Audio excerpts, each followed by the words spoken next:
And today's podcast, I'm delighted to have with me Deborah Heiser. How are you today, Deborah? I'm doing well. How are you? Wonderful. So let's get this started. Where are you right now on planet Earth? I'm in New York, right outside of New York City. Oh, okay. So what you mean by right outside New York City? New York's a big place. Are we talking 10K or 10 miles, 20 miles? Or are you just on the tip of the edge of the city? 3/4 of a mile outside of the city. Okay. And if you were to give a review of New York, the reason I asked this is because I had a guest on a couple of episodes ago, and I asked for give your best review of New York as if I was going to visit there or going to work there or going to kind of live there. What would you say? How would you sell it to me, Deborah? Well, I would say that New York has everything for anyone. So if you are someone who likes a lot of activity, a lot of things to do at any hour of the day or night, New York is the place for you. And if you are hermit-like and you don't really like to do a lot, you can sit in your apartment all day and never go out. Okay. So, and the very best thing is you can have anything delivered to your home anytime, any day, which is Wow. lovely. Are they doing the drones yet? Have the drones started the drone delivery? Are they giving any? They've started that here in Ireland a little bit, where you can order a coffee and it comes via drone. Don't ask me. We don't have that yet. Right. I think that that would be at risk of people like stealing that coffee on the way to you. I don't know. And is it true that you sometimes may get abused by cabbie drivers, or is that just an old-fashioned stereotype? Cab drivers are at the same risk of getting abused by their passengers. So I think Okay. it's an equal playing ground. Okay.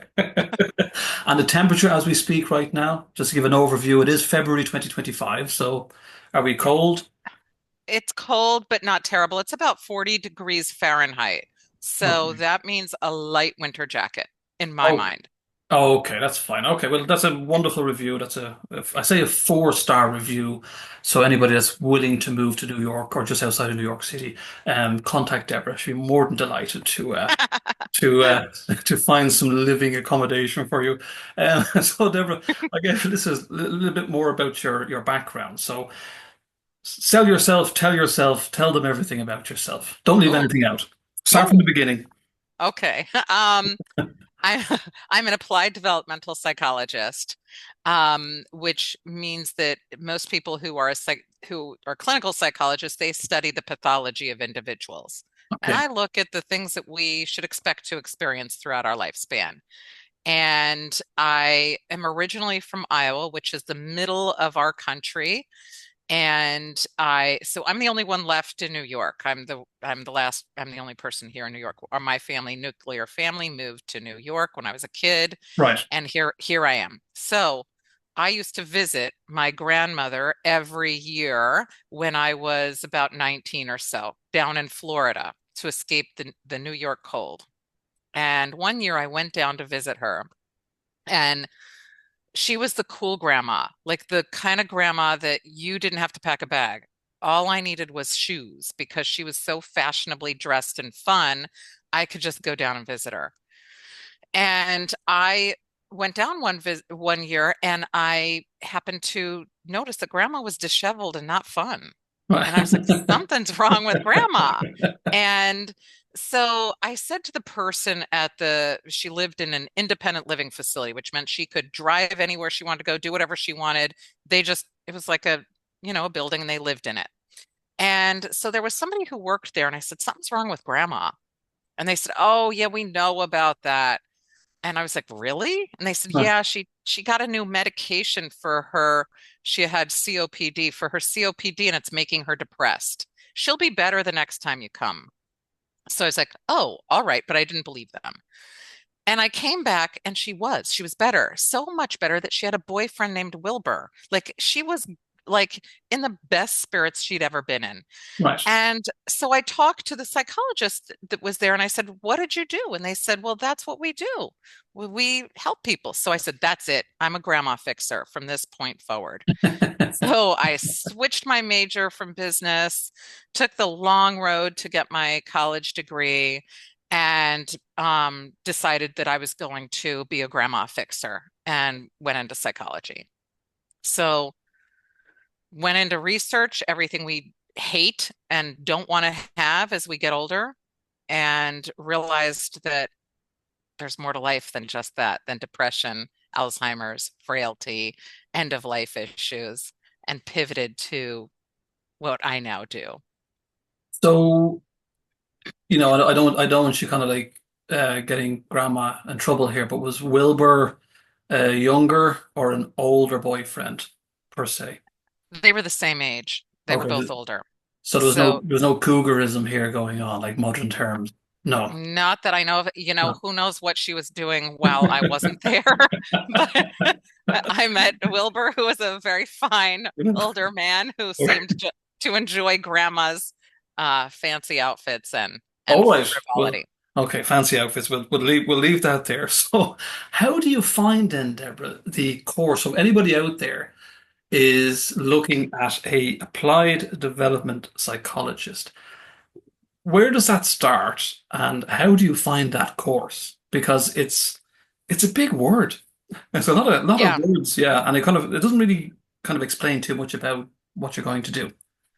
So really what happened was when I decided I wanted to work with the aging, this was in the 1990s. No one talked about aging.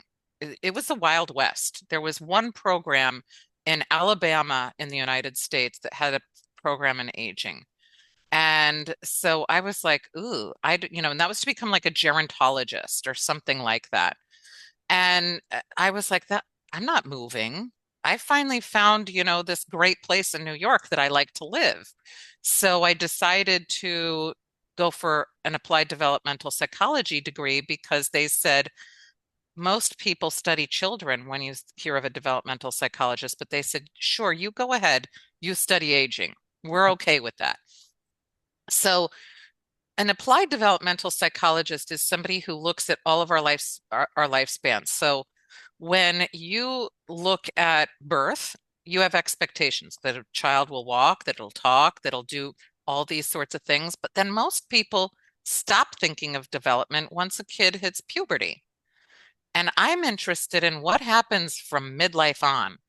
To me, that was like the mysterious Wild West. And so in the 90s, when I first was talking about, going into the field of aging, people were like, you're crazy. That's like the wildest thing I could imagine. What kind of job are you going to have? And what will you be doing?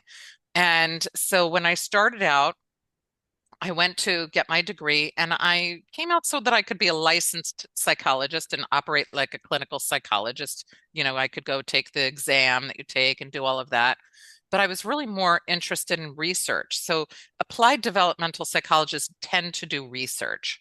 And that's where I went in and started to say, okay, let me learn all about what there is that's actually good in the world also. Like, what is it that we have to look forward to?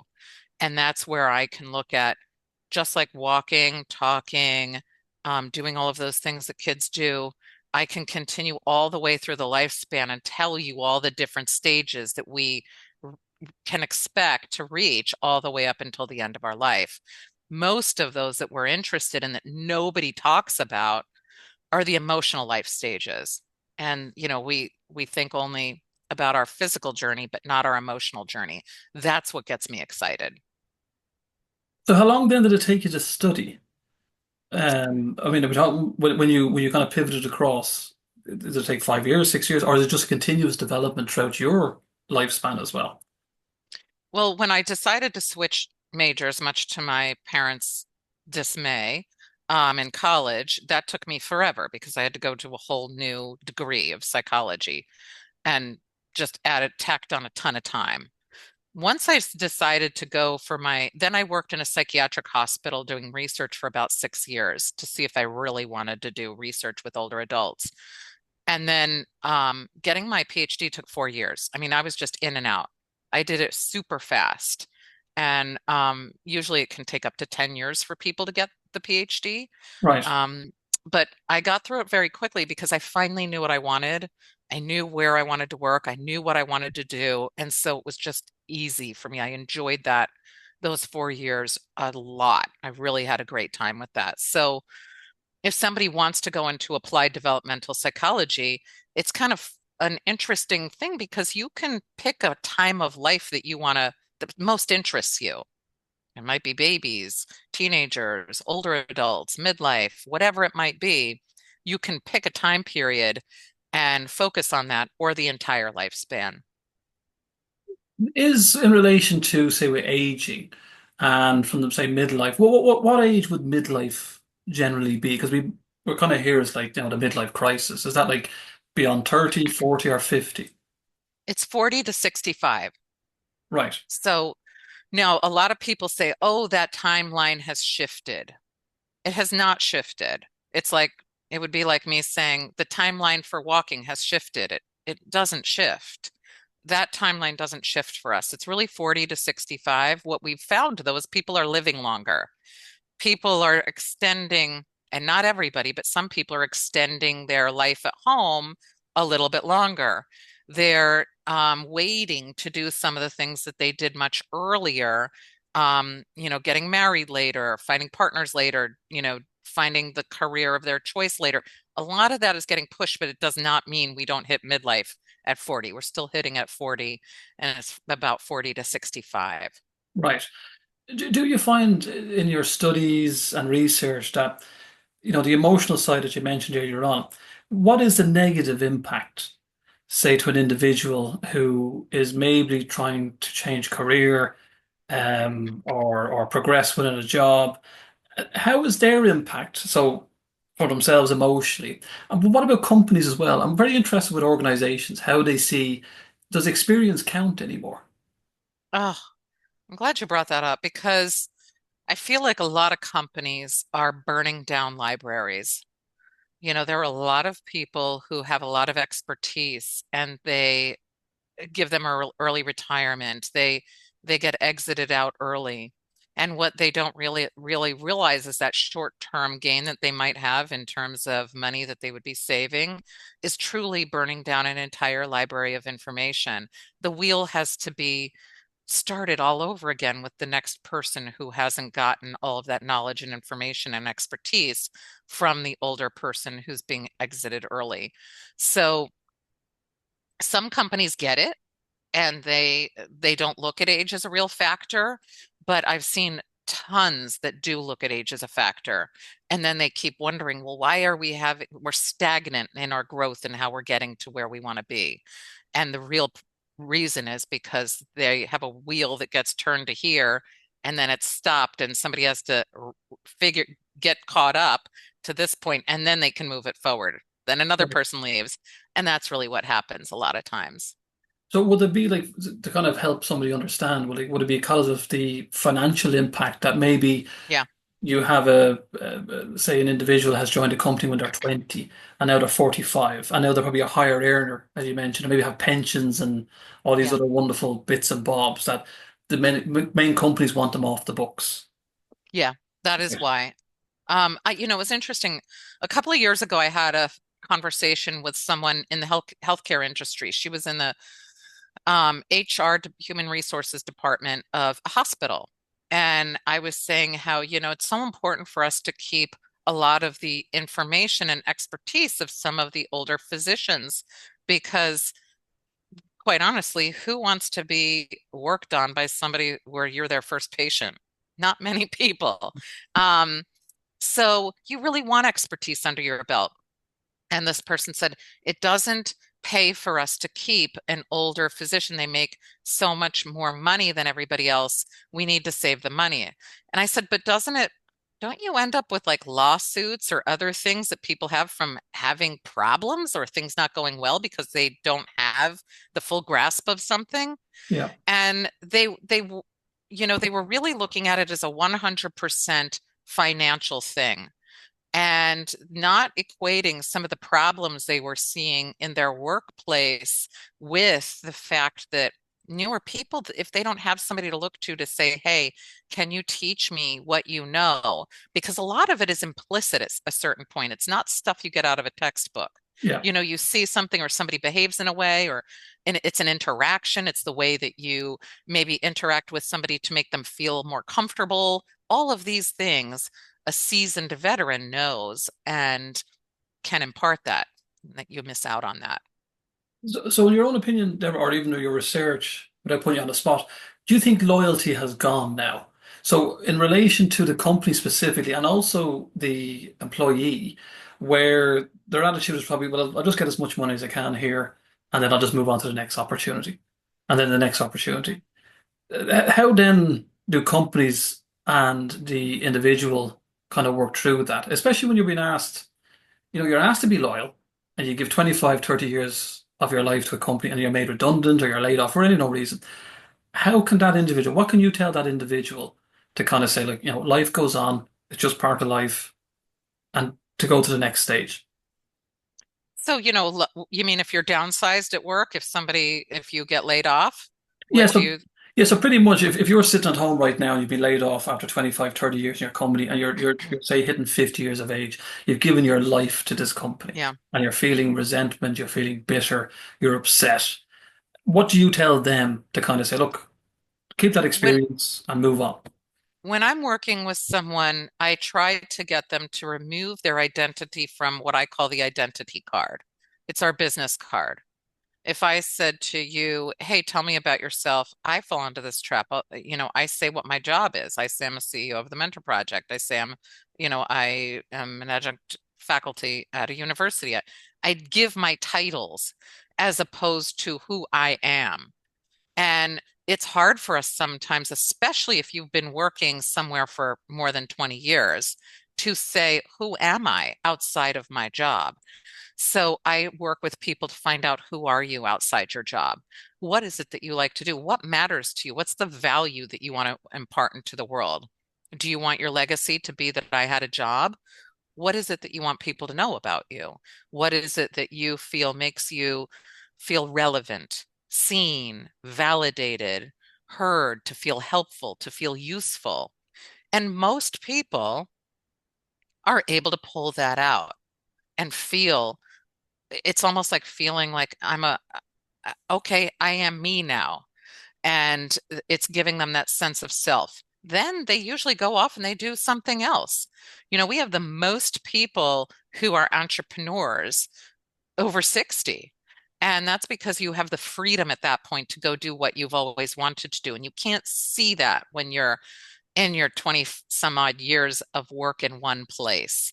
So that sounds harder than it is. It's actually quite easy. It's almost like flipping a switch for somebody. As soon as they see their identity in a new way, it's literally like a light switch. So if you have ever watched Charles Dickens' A Christmas Carol with Yeah. Ebenezer Scrooge, it was like a light switch for him when he was a self-made guy. He was at that same place, had servants taking care of his needs, lived in a mansion. As soon as he started caring for others and giving back, it was like a light switch. He became happy. When we see our identity in a new way, the same light switch goes off, and we then start to have a focus and meaning and value in a new way. So what was then, Deborah, what was the light switch for you to become the CEO of the Mentor Project? I mean, what was that light bulb that kind of said, oh, I can do something here? You know, it um it really kind of was a light bulb. What happened was I decided to stop studying everything no one wants to have or get. And I said, what do we have to look forward to? I was actually scared for myself, for my future. Like, oh my gosh, I don't want to look forward to all of these negative things I'm studying.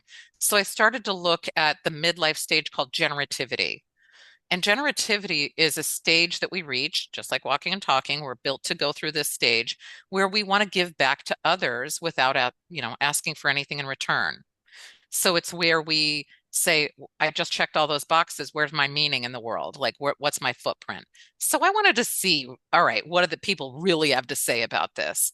So I interviewed about 45 people who mentored, from military people to grandmas, and I wanted to hear what they had to say.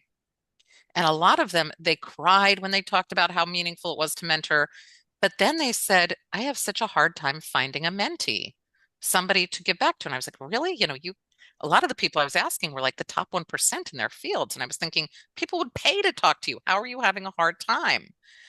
So what happened was, one of the guys, Bill Cheswick, said, hey, I want to get into schools. I'm going to be retiring. I feel completely useless. I'm going to be living on a farm. There's no kids nearby. It's not like I can go to a park and say, "Hey kid, you want a mentor?" He was really in a bad position, psychologically, thinking he was going to be incredibly lonely and useless on his farm. So I said, "Oh, good, let's try this out. Let's get Bill and a couple of other cool people like Bill." Bill is one of the fathers of the network firewall, which is how we're communicating. So this guy, people want to talk to him.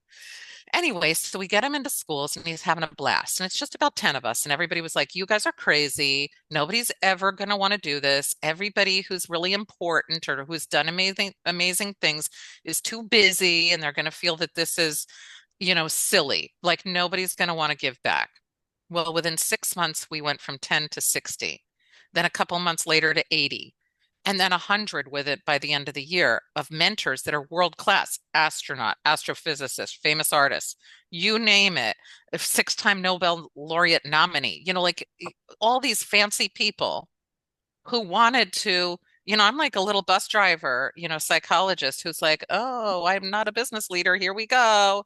So the light bulb moment for me was when we suddenly had all these people that were saying, "I heard so and so's mentoring. I want to do it too. Oh, I want to, can I join?" And the light bulb moment for me was, we have to make this a company that continues and goes on, because I'm seeing now that there's a need in the world for people, for mentors. We've all heard that we need a mentor, but that's Yeah. a nameless, faceless person. The light bulb was, I see the names and faces now, and it's everybody. And that was the light bulb for me when I saw that people were calling off the hook to give back their time for free. Like, how crazy is that? Oh, no, it's brilliant. I think it is. I think it kind of relates what you're saying there to an experience I went through. So generally, I come from an aviation background, and then during the pandemic and everything else, kind of things went a bit messy. So I was kind of the older, kind of aging guy, and it was interesting because when you were trying to get work in other areas of different industries, they kind of look at you and kind of go, "Yeah, but you did this before. Why do you want to do this?" So I had to find Hmm. myself a course similar to what you were talking about, where I had a mentor and somebody could talk me through how to pivot and kind of Yeah. use my skills and knowledge and background. And it's anybody out there listening to Deborah, not me, but Deborah. Um, it's wonderful insight to you can continue your life, continue your career. It's not the end of the world, and Yeah. get in touch with people like Deborah. I I want to point out that you're mentoring. Podcasts are a form of modern mentoring. And I'm not sure when you started it and if it was after you left your job, but the purpose that you put out into the world and the meaning and the value is unbelievable. You can't see everybody that you're reaching, but every time you know that somebody's listening or watching or whatever, engaging with your podcast, that is a form of modern mentorship. And that's what a lot of people will do, is they'll pivot to something completely different after Yeah. they leave a job that is allowing them to get that sense of purpose or meaning. They say, I'm going to put something out into the world. You are doing engaging in generativity. You're not calling up every single person that connects with your podcast, and you're not saying, I want something back from you. You No. are putting it out into the world in a generative way. And so you yourself and every other podcaster that does what you're doing um, feels that value when you're able to see that you're connecting with people. Oh no, you do. I have to say that's why it's great having people like yourself on, because if there's an individual out there, whether they're trying to get information on mental health or their career or progressing, they can listen to somebody like yourself, Deborah, and they can then it points them in the right direction, or the direction that they see is suitable for them. It's it's fascinating. Thank God for the internet. In some ways, it's a I wonderful know. tool. It That really really was the silver lining in the during the pandemic, was we came out. Nobody knew Zoom back when we first no. started. And I remember when we were first starting with mentorship and we got Zoom bombed all the time. And I don't know if anybody remembers or knows what that is, but imagine you have these really, high level people on, and there are people coming on and Zoom bombing. It was crazy. It was a crazy time. But now here I am talking with you. You're in Ireland and I'm here in the United States, that never would have happened before. No, I can receive mentorship from you anywhere I am in the world. I mean, that's pretty darn cool. that was You pretty can have cool. impact that's global. Yeah. Yeah. No, nobody can be lonely. There's an option there. If you don't want to be Yeah. lonely, just Yeah. find a device or a phone. Anyway, can I ask then, with relation to um, your rethinking aging? So, with a say as an individual that's listening to this right now and they're in their 40s or their 50s, how can you? What's the process, a simplistic process that you would tell them to kind of rethink aging and get on with it? Aging, here's what I always tell people, and I teach this to my students also. I say, look, our trajectory, the one that we look at and that we most identify with, is the inverted V of our physical trajectory, where we have a steep incline of our physical abilities. When we're young, we can play sports really well. We are really at our peak physically, and then we have a slow, steady decline. And we start to see and feel differences, like reading glasses. I now need reading glasses. These sorts of things are normal. We expect that, but nobody likes that. That's scary. What most people don't know is that at the same time, we have another trajectory that is our emotional trajectory that starts at the same point at birth and it goes up.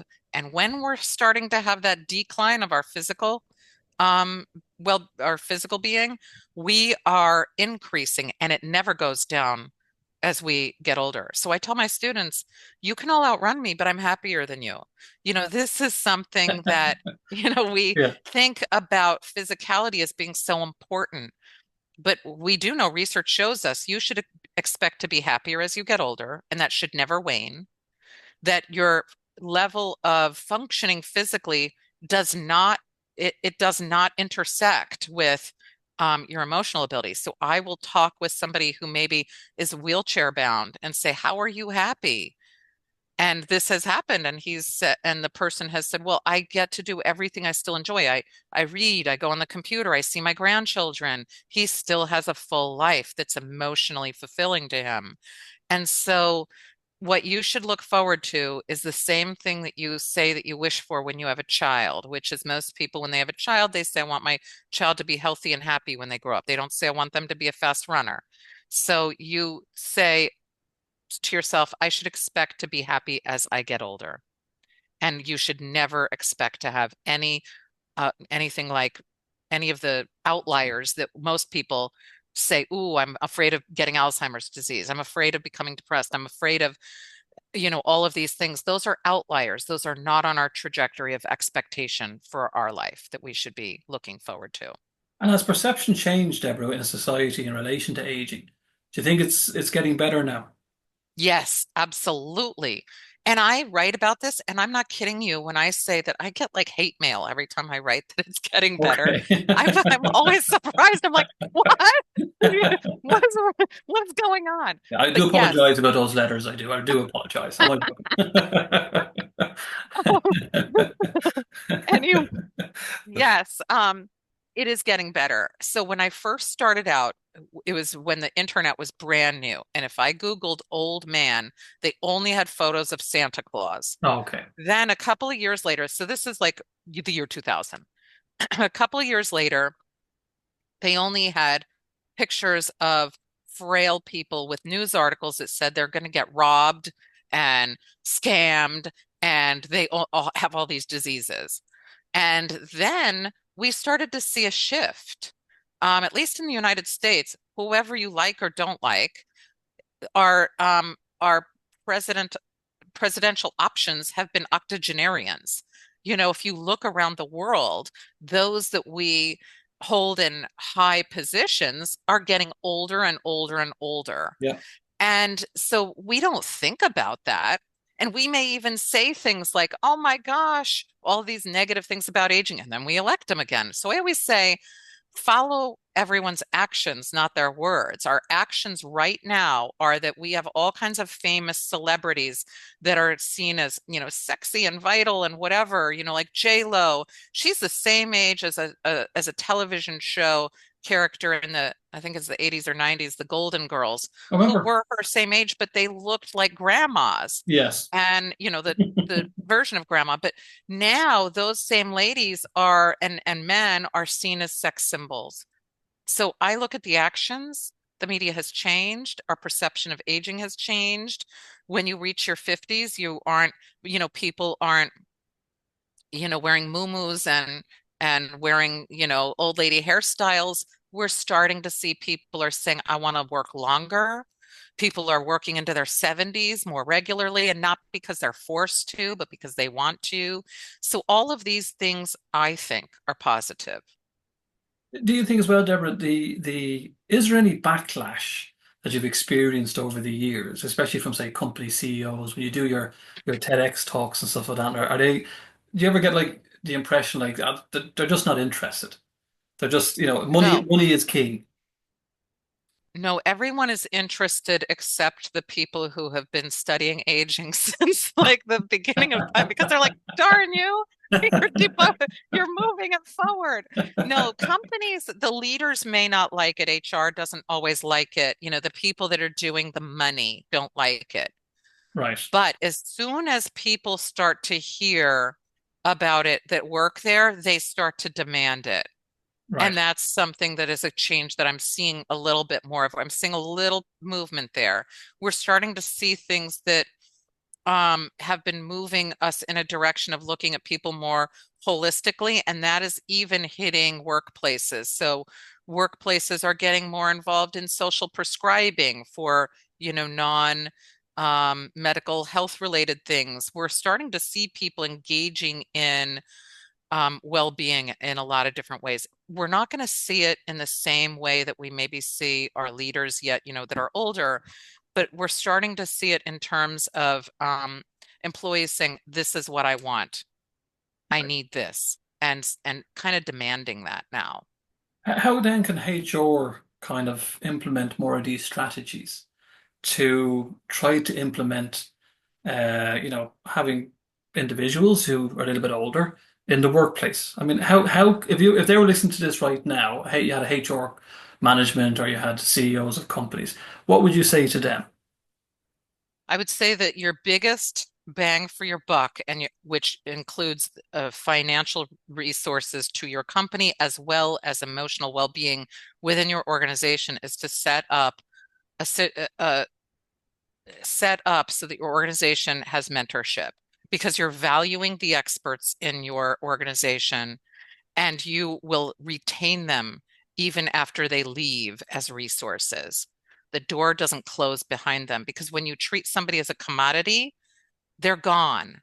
But if you treat them as a natural, a precious resource, it's very different.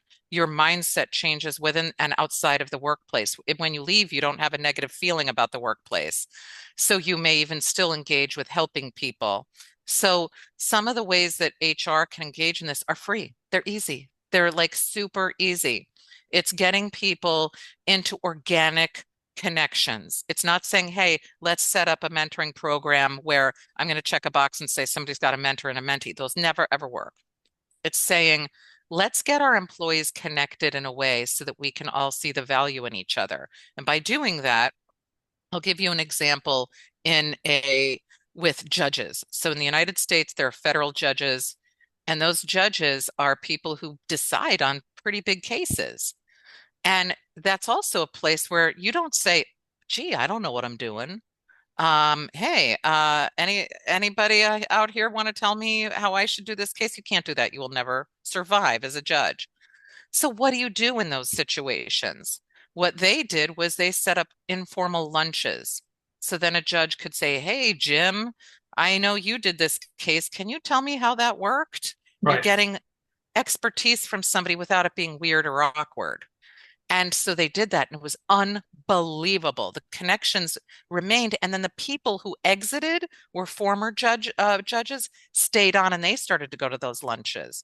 So people were able to pick the brains of people who had already exited, and it felt good. It felt nice. Who doesn't like it when somebody says, "Hey, you're smart. Can I hear from you? I want Yeah. your opinion." People like that.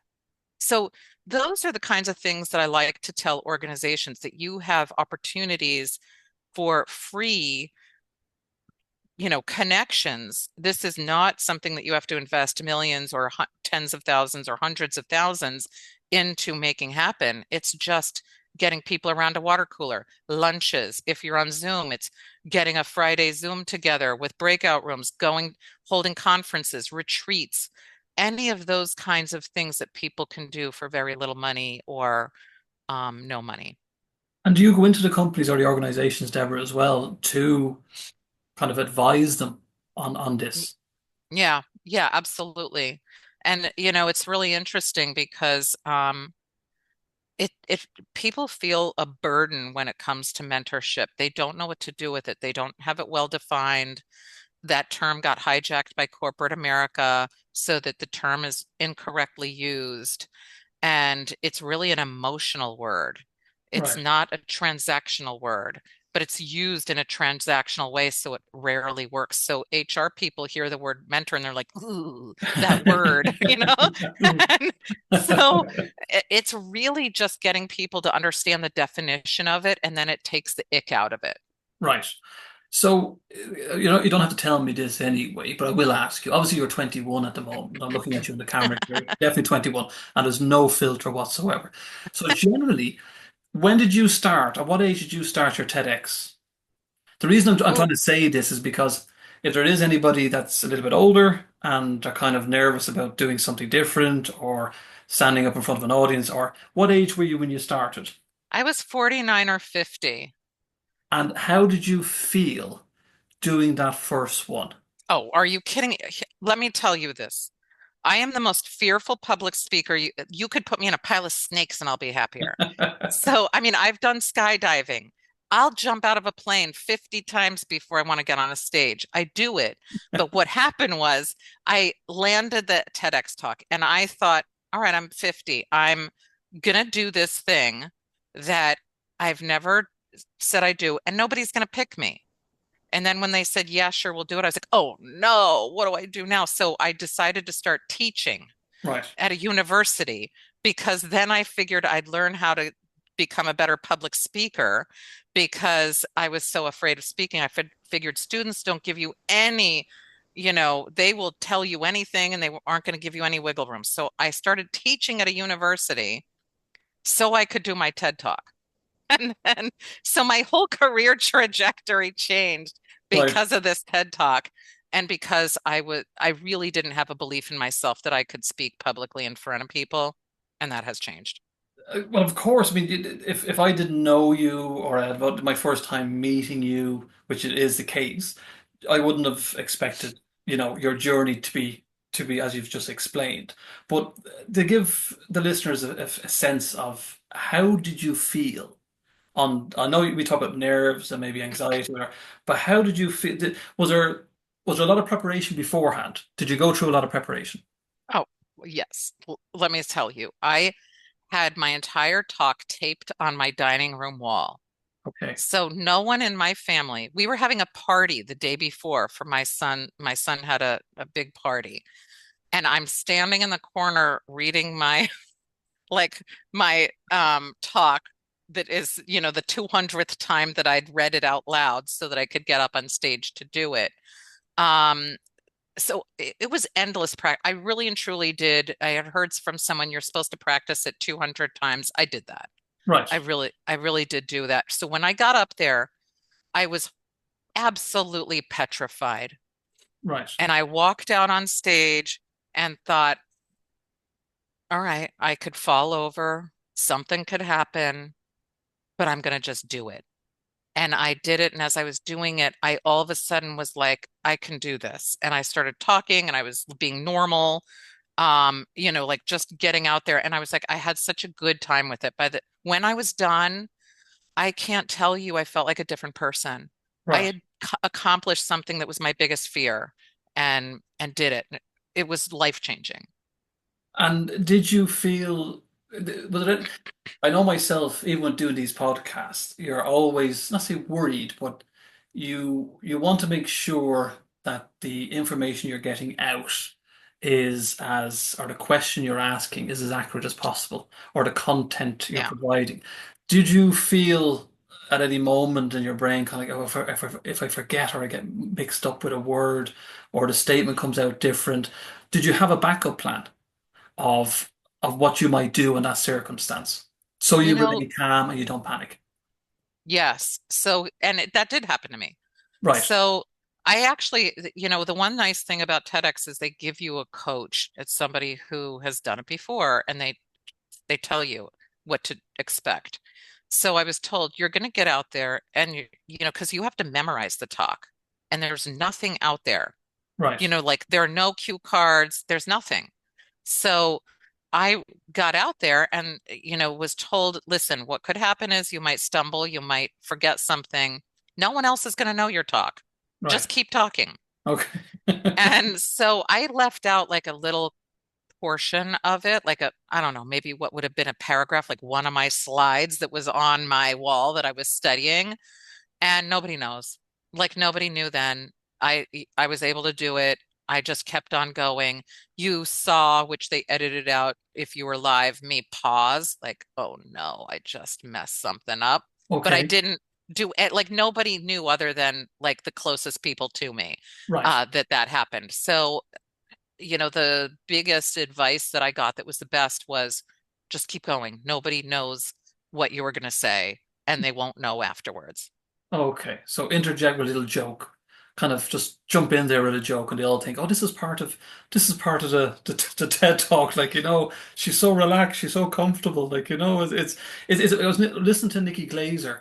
She was doing the Golden Globes, I think, there a few weeks ago, Yeah, and I she's think she good. said she made a mistake. And I didn't know she made a mistake, but I think she mentioned she made some sort of mistake, but she had some sort of nobody noticed it, but I think she had some sort of joke that she said, "Oh, I'll say it this way." In Yeah. case I muck up a little bit or screw up a little bit. And I think that's quite um it's great, and it's wonderful confidence to have that, especially when you're in front of millions of people. So I do find it interesting with yourself with the TED Talks that you even with the amount of preparation you have, that if anybody's listening to this, that not always it doesn't always go perfect. And I'll tell you, nobody's went perfect. Like mine was, nobody would know, right? And I got up, nobody out in the audience knew. There was one person who actually froze and forgot her lines, Right. and she was brilliant. She Okay. just looked to her right or her left, whichever it was, and paused. And so the audience saw that, and she sat there and got herself together, was so poised, but just sat like this. And everybody was kind of like, is this part of it? But that allowed it later for the editing to bring that out so smoothly. She didn't like do this or whatever, which is my natural inclination is to be like, oh my God, And so when we were, and everyone that is there is sympathetic to it. Nobody's saying, we saw her, pause for a moment. Um, People tend to be on your side when you're giving a talk. They aren't looking to criticize you as you're doing it. So push yourself, middle-aged people over 40, push yourself and challenge yourself and do it. I'm being nosy here, I am, Deborah, on your website. So can you just give an overview? You had spiritual assessment and intervention with older adults, delving into complexities of aging and mental health. What is that? What is that about? Okay, so when I first went into the study of aging, I wanted to fix grandmas. So I first worked for 6 years in a psychiatric hospital, and then I worked for 6 years in a nursing home. And what I was doing was really, while I was at the nursing home, I did a really big study that changed how everyone assesses depression in nursing homes, while I was there. I really dug in and was doing a lot of work. Along the way, people who are in nursing homes are at the end of their lives, and their time left is limited. And part of that was, there are some good things. Most people think, oh my gosh, I don't want to learn anything at all about this. This book was talking about how do you make it more comfortable when somebody hears. Now, when palliative care was brought out, that people would say, oh, you're trying to kill people. Like it was really like nobody wanted it. And there's nothing further from the truth when you say palliative care. Right. You're helping someone feel comfortable while still giving them the treatment that they want.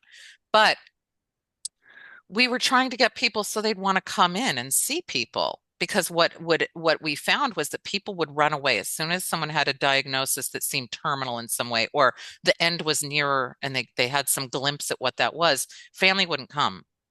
Right. Friends wouldn't come. Nurses would rush in, do what they had to do, and then leave. So this person would be left by themselves. So the book was all about all kinds of interventions to get people to be around people, and which is helpful. So the very first chapter in that was about we had what was called a spiritual care cabinet, and it used everything. And if you can imagine, I thought it was pretty brilliant. I didn't come up with any of these ideas. It was everybody else that was smart and came up with it. But the idea was put candy that you have to unwrap. The nurse has to stay longer because he or she has to unwrap the candy, and that gives you more time. Right. And we had all of like these little candy things that were put in different places, so that they were then in there and motivated to be like, get them in, get the candy.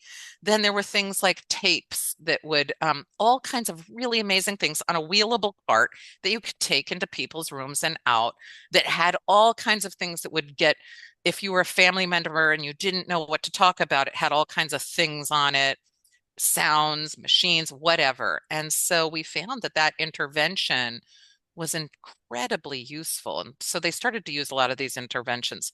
I've pivoted from that. Palliative care is really well done now. And now I'm looking at how do we talk about our lives in a positive way for what we have to look forward to. Right.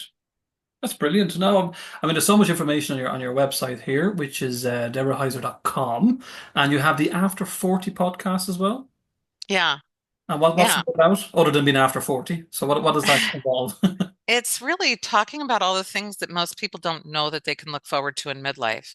Right. Like, I didn't ever expect that I would be doing something. I thought, honestly, 50, you should just be gliding into your older years. You don't want to be starting anything new. You'll look foolish if you're 50 trying something to be on stage somewhere. Like, who do you think you are? And then we all hit 40 and 50 and we're like, wait, I think that looks like fun.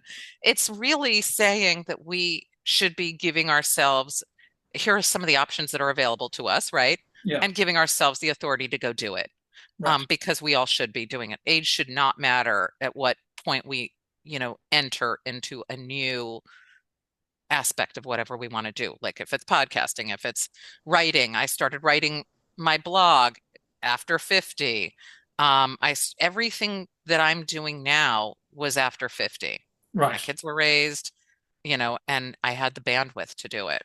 So life begins at 50. That's what you're trying to say, Deborah.